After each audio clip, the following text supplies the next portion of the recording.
मित्रांनो, आपण आणलेले आहेत बाजारातनं 2 पार्लेजीचे पुडे आणि आपण त्यावरून बघणार आहे की पार्लेजी पुड्यांमध्ये किती बिस्किटे असतात आणि 2 पार्ले पुडे घेतले असता त्यावर समान बिस्किटे असतात का।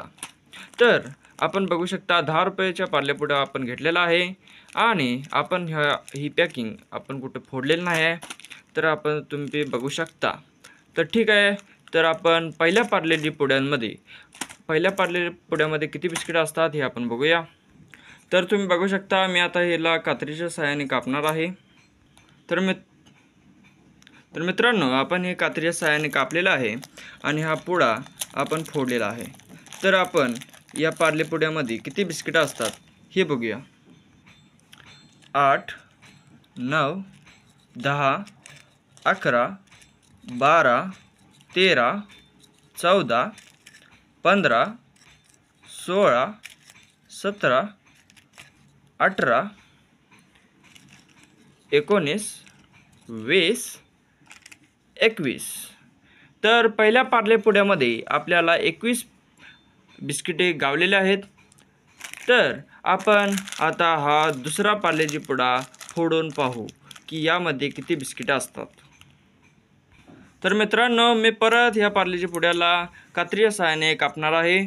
तर तुम्ही बघू शकता आणि त्यामधली बिस्किटे मोजणार आहे। तर मित्रांनो, आपण हा पुडा कात्रीच्या सहाय्याने कापलेला आहे। तर आपण बघू शकता की यामध्ये किती बिस्किटे असतात। तर आपण मोजण्यास सुरुवात करूया। तर मित्रांनो, मी पार्लेजी पुडा वतलेला आहे सगळा। आता आपण मोजण्याला सुरुवात करूया। तर 1, 2, 3, 4, 5, 6, 7, 8, 9, 10, 11, 12, 13, 14, 15, 16, 17, 18, 19, 20 आणि हे 21।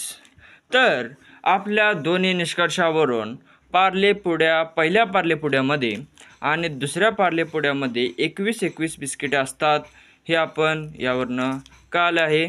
आणि पार्लेजी ही कमी बिस्किट कुठल्याच पुड्यामध्ये देत नाही हे पण सिद्ध झालेले आहे। तर तुम्हाला हा व्हिडिओ कसा वाटला तर आम्हाला कमेंटमध्ये नक्की सांगा।